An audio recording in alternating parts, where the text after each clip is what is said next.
From Brennan Sorsby transferring out of Cincinnati and probably to Texas Tech, to Notre Dame dodging BYU in the bowl game, and Colorado's future with Deion Sanders, this is a massive week in the Big 12, and this is the Dose Grande Squad. You're talking ball with the Big 12 squad. From Oklahoma State to Utah, from Kansas State to BYU, from Houston to Texas Tech, it's the local experts of the Locked On Podcast Network bringing you scoops, breakdowns, and the most comprehensive preview of the upcoming Big 12 weekend. Buckle up, it's the Big 12 squad, and we have a seat for you. No hurt feelings and thin skin allowed. Squad up, you're part of the Big 12 squad. Happy Thursday night, everybody. Welcome into the Big 12 squad. I'm Drake Toll from America's #1 Big 12 podcast, Locked On Big 12. Jake Hatch of Locked On BYU Cougars, Kevin Borba of Locked On Buffs, and he showed up 4 minutes late to the show, but I guess we'll let him in. It's JT Westercell of Locked On Utes. I thought we had a show without him, but the show wouldn't be the same if you hit subscribe. We all get to keep our jobs. Insane week in the Big 12 this week. Hatch, we will start with you. JT, I'm very excited to talk Kyle Whittingham, who snip, snap, didn't want to retire, then wanted to retire, then didn't want to retire, and now he could be coaching at Michigan. Borba, the future of Deion Sanders is a huge storyline of what the Buffs do in the transfer portal. But Hatch, Notre Dame ducks BYU, and now the Cougars, I watched, it's the saddest thing I've ever seen. Kalani Sitake lowering a Pop-Tart into a trophy for an 11-win team that thought it was going to the college football playoff, and now he's lowering Pop-Tarts into a trophy. How are the vibes in BYU land? Up and down. I think the team is motivated to finish the season the right way, Drake, but it's the second straight year that they have finished in a bowl game that they think is beneath their status relative to what they accomplished this season. So I am interested to see how they ultimately play when they take the field down there in Orlando. But yeah, the vibes with the fan base are not very high because they obviously feel like they should have been in a better position when it came to the college football playoff. What's your message to Notre Dame, who ducked you and they are cowards? Yeah, exactly that. You're cowards. You guys need to stop acting like it's beneath you to play in a bowl game. This is a program that gave us Rudy, and as one of our former columnists here at the Salt Lake Tribune, Steve Loom, tweeted out, they are for a program that gave us the underdog story, the gritty, never say die Rudy story. They up and quit. That's pretty pathetic on their part. Yeah, that is. I mean, that's the Notre Dame thing, though. When things get hard or things don't go their way, like they hate Rudy, right? Joe Montana is always talking smack about Rudy, how it's like we hate him, and it's like all this, like why? Just do something good. Rudy's a convert to the Church of Jesus Christ of Latter-day Saints, Jen. So he's now a Mormon. So there we go. The religious transfer portal? No. It is kind of funny, too, with this whole Notre Dame thing because they act like, we got our NBC deal. We're such a big-time product. Like, they only played, I think, in one of the 20 most high-profile games this season. So their brand is totally diminishing. And once again, this is another bad look by them just to be whining and crying everywhere about how badly they got screwed and being so mad. They're like, nope, we're just going to go home. Like, not even go out there and prove how good we are if you were to beat a BYU team that, once again, was right on the cusp of getting in, too. So it is a bad look for them. I understand people have their feelings about bowl games, but it's unfortunate. But I know you, Drake, you didn't like the video of Sitake and Brett Key. I kind of like their little back and forth. I think this is still going to be a fun bowl. It was fun, and BYU is making the most of this. It's also really sad. Like the BYU should be preparing to go on the road for a college football playoff game. Better strength of record, better strength of schedule, more wins than Miami. Got blown out twice. Sorry, that just came up. That got stuck in my against the number 14. Which, if you've listened, those who've listened to Locked On Big 12 would know that like Alabama beating Ohio State 44-21 in the national championship. Ohio State had won a playoff game. It was still a blowout, and Ohio State's probably the second best team in the country that year. BYU could very well be the 8th best team in America and still get blown out by number 4. We've seen it at the top of college football year in and year out. It doesn't mean they didn't deserve a chance. I think they did. Miami got in, and we could beat that dead horse for weeks, and surely we will this offseason. JT, sitting behind me is an 85-inch TV. And yes, I'm in my childhood bedroom back in my hometown. I walk in, I said, Dad, I've got to record. You can't just have this 85-inch TV with a beach towel over it sitting behind my setup. And he was like, well, if you don't like that, you're really going to hate the second 85-inch TV that is right behind it. There are 2 of them behind me. And if you're wondering why It's because there was a sale at Sam's on 85-inch TVs. So my grandma calls my dad and said, I got you one. And he shows up at Sam's to pick it up. The guy at Sam's says, you want a second one? They say, of course not. Why would we need two? And he says, I'll give it to you for $300. It's a display. So like, that's how we have two 85-inch TVs behind me. And no matter how bad I'd like to get rid of them on this show, sometimes you just can't get rid of certain things. Kyle Whittingham, not one of those certain things. You wanted that 85-inch TV out of the room for years, and now you finally moved it out. And it said, I don't want to go to the basement. You can't put me in the basement. I'm going to Ann Arbor, Michigan. What a segue. This is one of the weirdest head coaching carousel situations I've ever seen in college football. Really? With all the crap we've seen this year? So to me, this isn't that crazy what's happening with Kyle Whittingham. Hold a knife to his neck and threaten his mistress. I will give you that. And his stripper wife's monkey did not attack a neighbor. So pole assassin, baby. Pole assassin. People forget pole assassin. I will give you that, JT. Yes. Okay, this whole thing with Kyle Whittingham, the only thing I will say is if this happened, it's Michigan, right? Like there's going to be some interest in what is one of the top 10 jobs in the country. To me, it's not that crazy to want to leave Utah and go to a Michigan, especially when you spent. They kicked him out. Hey, hold on. They didn't kick him out. JT. When you make coaching transitions, typically it's not a Friday news dump to announce your head coach is stepping down, not actually retiring, stepping down, and then Saturday to announce it via another press release in a Saturday news dump to announce the ascension of your defensive coordinator. They haven't had a formal press conference for any of this, JT. That tells me that not everything's hunky-dory in Salt Lake City with these two. I think that's fair. I think it's fair to say everything's not hunky-dory, but I'll also say this, right? Like Kyle Whittingham was supposed to step down last year, wanted to come back, have one more strong season, was able to have that, and then, hey, ride off into the sunset. But as he was riding off into the sunset, one of the top 10 jobs in the sport is currently open right now. He just told us he doesn't want to ride off into the sunset. He's not ready for that ride. He wants to continue coaching. Utah wouldn't let him. They were ready for the next regime. They were ready for Morgan Scalley. This is like they looked at the legend and said, we're good. We've seen this before. And this isn't an uncommon thing. I think it's not very often that it happens when there's nothing else happening in a way. Like Michigan obviously happened right before, but Utah was kind of like central to the conversation. I remember when I covered Stanford, they gave David Shaw the same sort of option at the end there because it was like 3-9, 3-9, 3-9. It's like, David, we love you and you're the most winningest coach in program history, but this isn't great. So you either get your dignity and say you could quit or step away, which I think they gave Kyle Whittingham, and I think he deserved that sort of treatment. Or we could fire you and obviously be unceremonious. But we're not going to fire him. I will say that. Right. No. Jake, no way. You think they would have fired him, Jake? Yeah. Well, no, but like they definitely showed him the door and were like, please exit stage left. Where I would push back a bit here, but what makes it different is Whittingham set his own timeline. He effectively told the administration, he was like 2024, baby, Morgan, and it could have been earlier because Scalley sent some racial things in a text message, and so Scalley couldn't be the head coach in waiting. Whittingham may have actually held on for a couple years extra, and then the administration said, "Oh, remember when you told us you were retiring in 2024?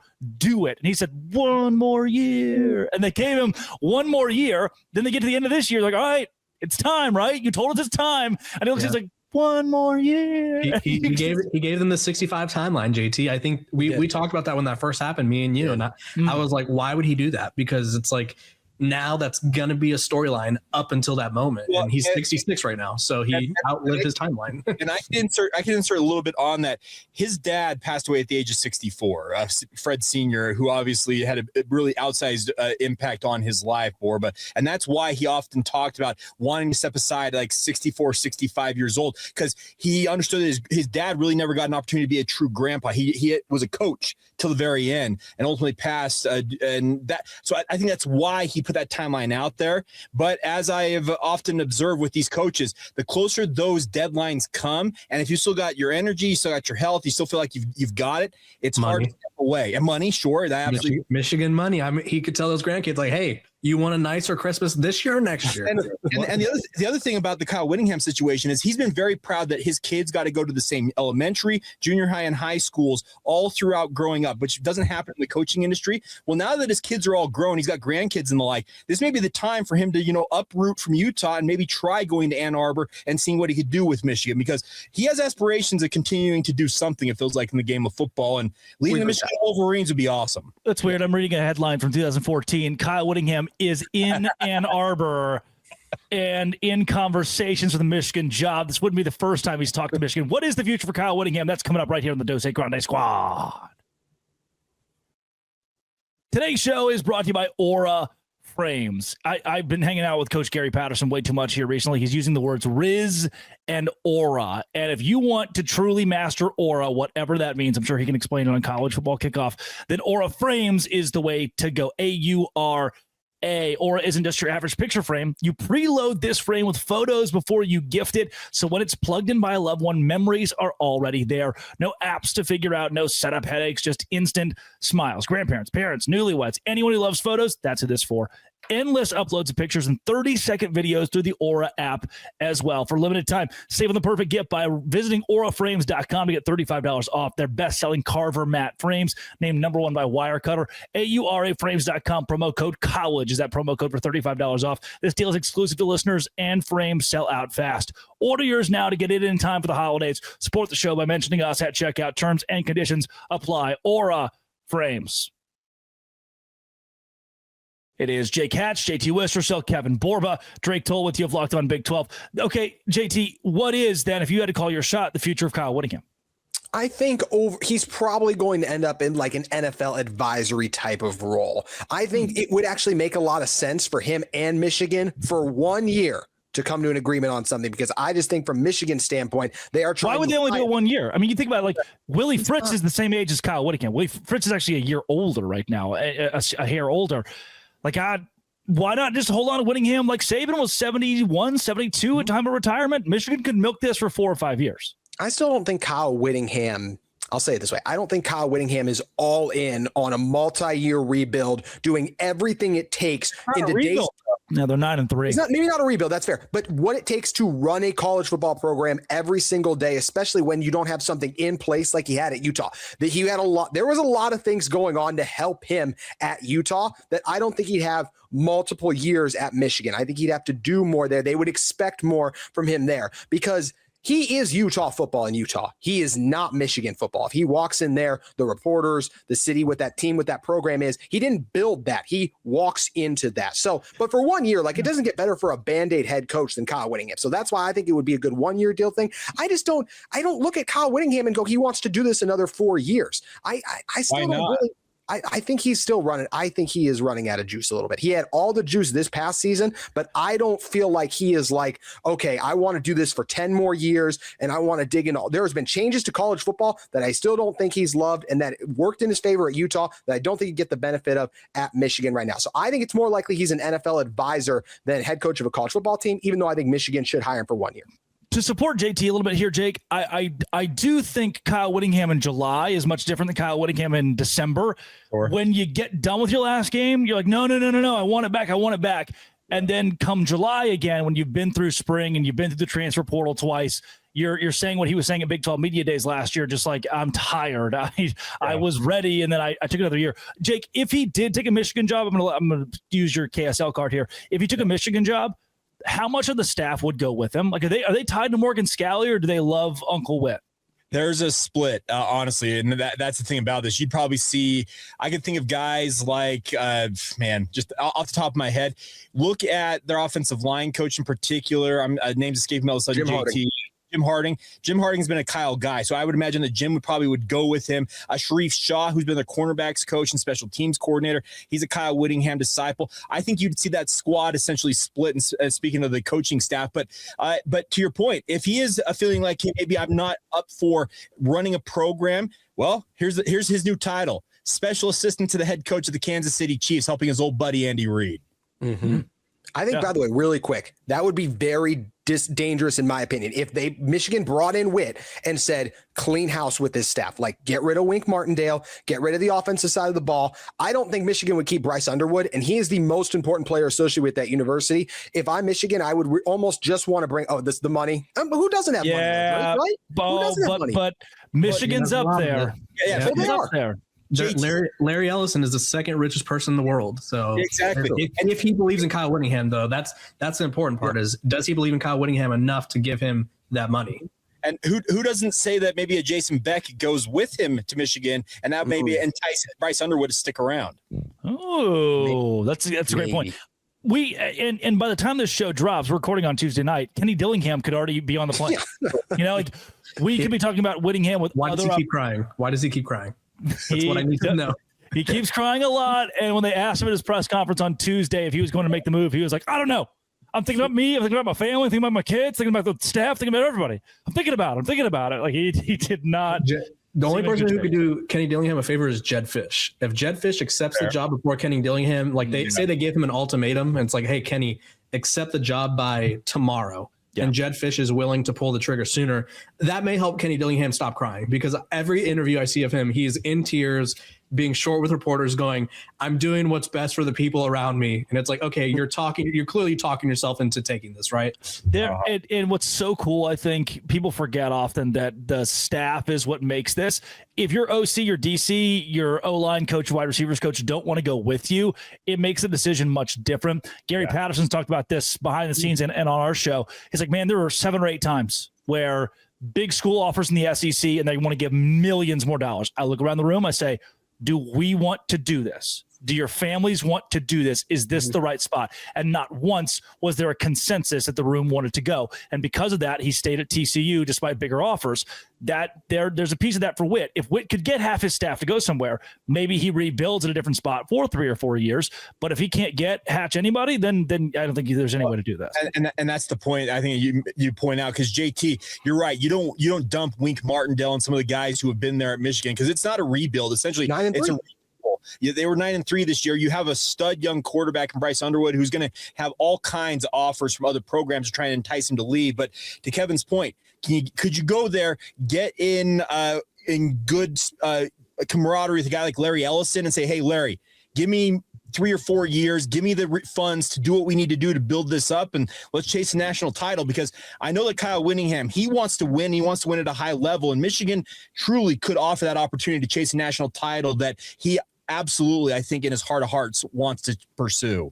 Also, is Kyle Whittingham a Michigan man? And I don't mean the scandals. I think so more than he likes to do things his way. He likes to sort of not manipulate the media, but he's very blunt, right? He likes to not do things a certain way. Will that fly at Michigan if he doesn't immediately succeed? Isn't this Jim Harbaugh? Like, isn't that Jim Harbaugh's style, man? Like, I know quirky and more khakis, though, Jake. It's different. Kyle Whittingham has no quirk. He has no quirk.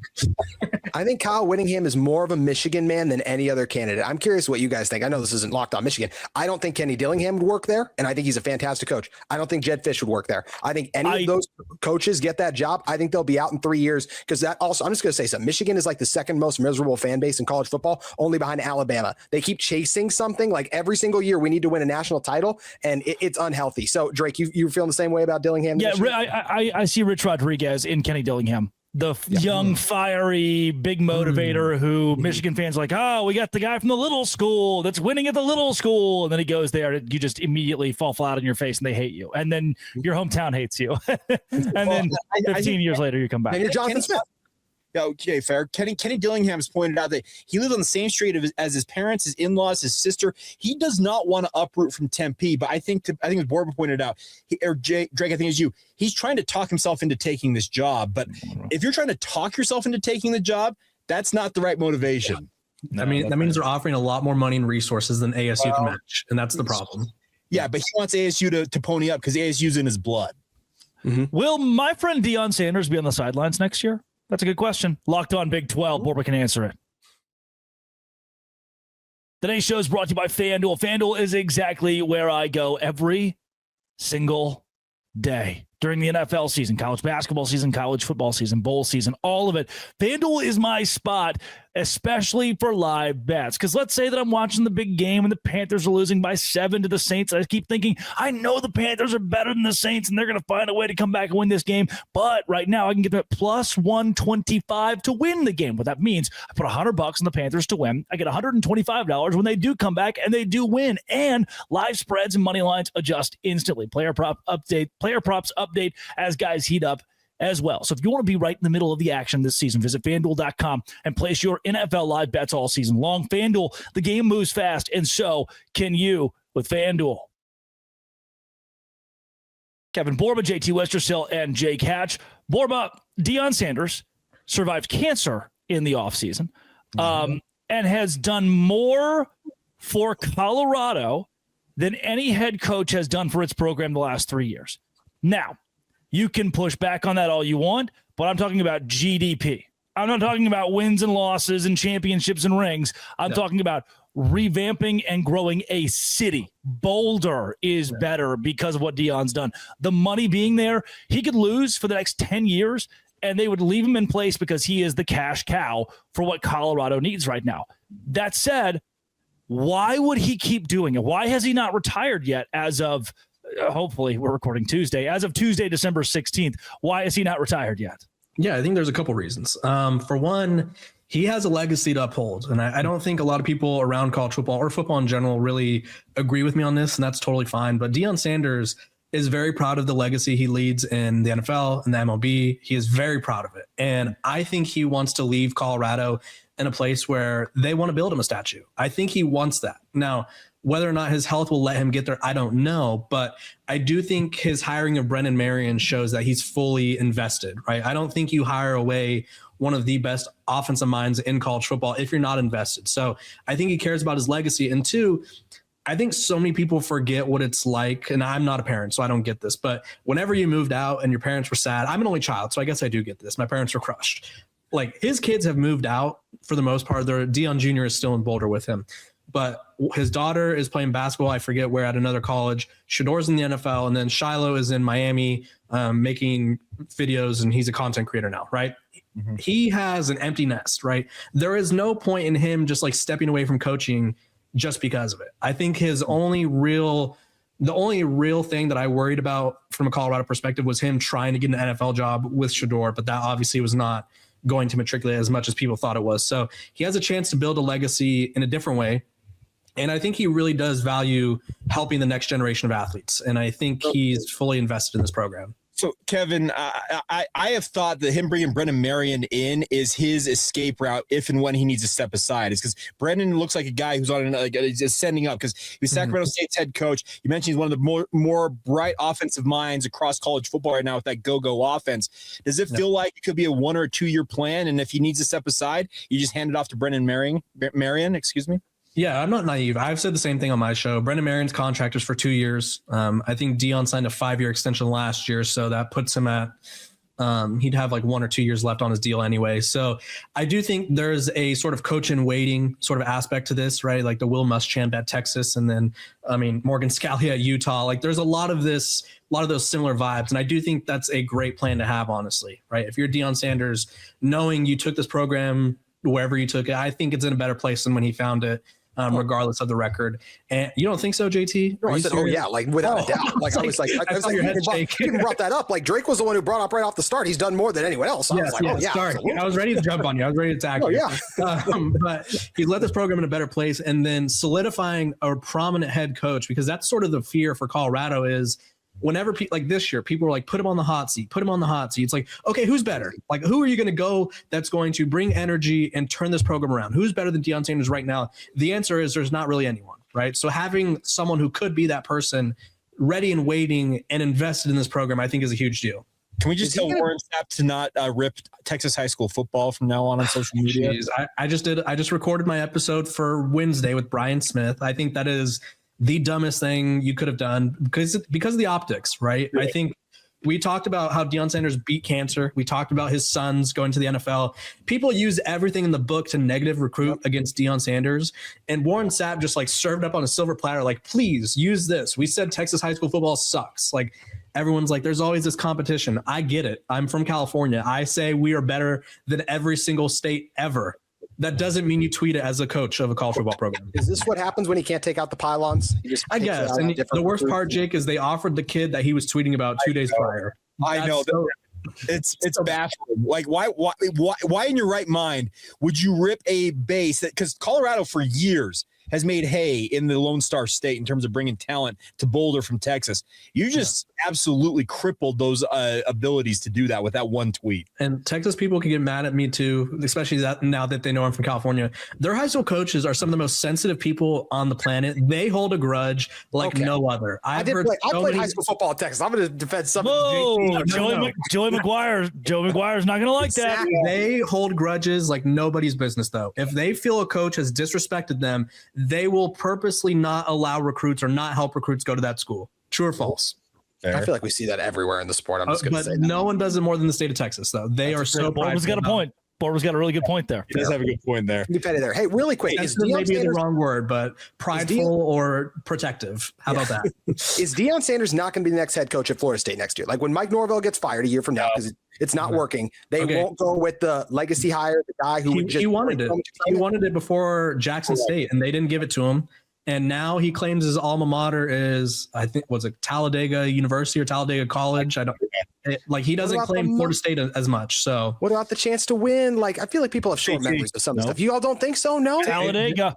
Yeah, I think it goes back to Borba's point. He knows his legacy is obviously what it is, and he wants to keep that intact. If he goes back to Florida State and fails, that's a big old stain on that legacy. So I think that ship has passed. Florida State's a hard program to succeed at. Like, let's be real. Like, he's a goat of so many things, right? He's a goat for basketball, for football, for what he did with baseball in a lot of ways. He's not of coaching right now. If he could get to a place like Florida State, he'd have a chance to enter that if he could make a college football playoff, which we haven't seen a prominent former player do, right? To be fair, Ryan Day did win a national championship, proving anyone in the world could probably find a way with the right roster to limp to a national championship. As the number 8 team in the country, by the way. I made this, we can wrap with this. I made this point in Locked On Big 12 this week. It has become, March Madness is an invitational. Yeah. We are inviting teams into March Madness to compete for a national championship. College football is becoming that. The number 8 team in the country won the national title last year. They wouldn't have sniffed it in the BCS, the 14 playoff. Is Ohio State the best team in the country? Maybe not. But they're the best suited for a tournament style of play. Which makes me trouble that Joel Klatt ripped on March Madness. Me to it. He did. So bad. He hates Cinderella. Isn't Colorado kind of a Cinderella story? Exactly. And he loved it when it was Colorado and they were doing good. So Joel Klatt, I don't know who peed in his Cheerios that morning, but on the same day that Brady Quinn and Matt Leinart come after ESPN for having the college football playoff, you're like, Fox, the good guy, and Joel Klatt's like, I hate football. This just in, Joel Klatt to ESPN, and whenever his contract's up, is he laying the groundwork? He's like, I will push your propaganda if he dumps on ESPN, but like we said, I mean, media time heals all wounds, right? I mean, we see Charles Barkley's gone at ESPN for years, right? And we know Charles Barkley is the most fearless man in America, though, when it comes to stuff like that. He does not care. No, he does not. Those ladies down in San Antonio, no doubt. He's eating them churros like they do. He's good at it. That's Kevin Borba of Locked On Buffs, Jake Hatch of Locked On BYU Cougars, JT Wisterso of Locked On Utes, Drake Toll with you of Locked On Big 12. This has been and always will be. If you hit subscribe, we get to keep our jobs locked on. Thanks for making our shows your first listen every single day. The No Say Grande Squad.